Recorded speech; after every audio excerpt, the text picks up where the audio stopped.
Hello, it's Dr. Haddad, the Chief of Staff of Water Health. I'm very pleased to have two guests with me today from our mental health program. First, we have Paula Zimmer. She's the Vice President of Mental Health Services Program and also an integrated VP with CMHA in the community as well as the hospital. And we have Dr. Emmanuel Enigbuna, our Chief of Psychiatry and the Medical Director of Mental Health Program as well at Water Health. Welcome. Thank you. Dr. Enigbuna, I'd like to start with you first. You know, it's been, we see a lot of patients at the hospital and you see many in the community as well who come in and visit us. It's been a tough 6 months on everyone. And from your perception, how did you find this whole pandemic and stresses out there affected your own patient population? We noticed initially a drop in the amount of people seeking help. There was a bit of a fear to come to the hospital, and then that seems to have reversed and picked up. But nevertheless, I hear a lot of stories out there about how many people are coping differently with this fairly stressful time. Yes, so thank you very much, Dr. Haddad, for your question. It's been a very tough 6 months for everyone, but particularly for those with pre-existing mental health issues. So we do know that there is a relationship between stress and deterioration in mental health and functioning. So we, like you mentioned, at the beginning of the COVID-19 pandemic, we did see a drop-off in the number of people presenting and looking for help, both in the emergency room, admissions to mental health, and also in our outpatient clinic. I think at the beginning, this was driven largely by fear. There was a fear out there that if you present to the hospital or go to the mental health outpatient clinic, that you're likely exposing yourself to the COVID-19. And so many of our patients stayed away and they were suffering. You know, their mental health difficulties did not go away. They were just too afraid to come to the hospital. As time went on, you know, we saw that some people became very unwell to the point that they could no longer stay away from hospital because of the fear of the COVID-19. In any case, what we saw mostly was the severity of the symptoms was what was quite evident to most of the psychiatrists. So whereas we weren't seeing high numbers of patients presenting, those who eventually ended up in hospital or in the outpatient clinic, they were presenting with very severe symptoms. And then, you know, now in the last 1 month, we've actually seen a rise in the number of people who are now seeking help. And they all tell us the same story. They were afraid of coming to the hospital. They simply decided to stay at home and lock themselves up behind the doors and suffered in silence. Among the patients that we see, those in, you know, talking to the other psychiatrists, those that have been particularly hit by the isolation are those who struggle with substance use disorder, and also those with anxiety disorder, particularly those who have obsessive compulsive disorder. We do have patients who have ruminations about contamination and germs.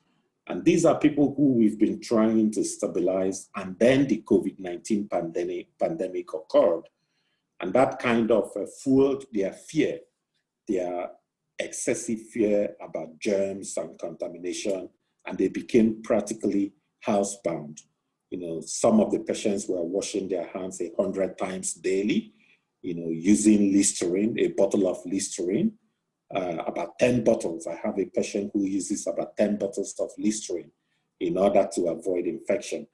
So yes, so to answer your question, at the beginning, we saw a lull in the number of people presenting, but a worsening of the severity of the symptoms for those who eventually made it to hospital or to the outpatient clinic.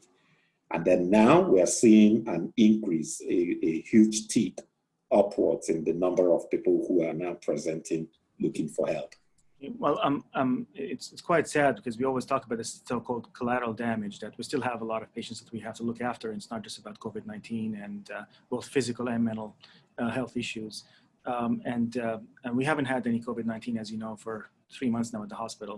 And we have not had any cases of within hospital transmission of the disease. So we encourage everyone to still come in if they need help. Excellent. Now, this links in nicely with the next topic that I want to ask Paula about, which is reaching out to people in the community and the MHeart program that was started in collaboration between the police services and the Canadian Mental Health Association, CMHA, and Water Health. Maybe you can tell us more about how we are going out to the community to actually help our patients. Sure, yeah. So the MHeart program is the mental health response and engagement team. And that team, actually, there's two teams, one with the city police, the Sarnia police, and one with the OPP. So we have a county and a city team. So the purpose of that really is to engage individuals in the community with the healthcare professionals. So there's a mental health nurse paired up with police services, and engage them in the community so that we can provide preferably an outpatient experience. This team is extremely connected to the outpatient Department of Psychiatry, to community mental health through CMHA, through our outpatient addictions program. And so ideally we can put together a treatment plan that allows them to remain in the community for their intervention.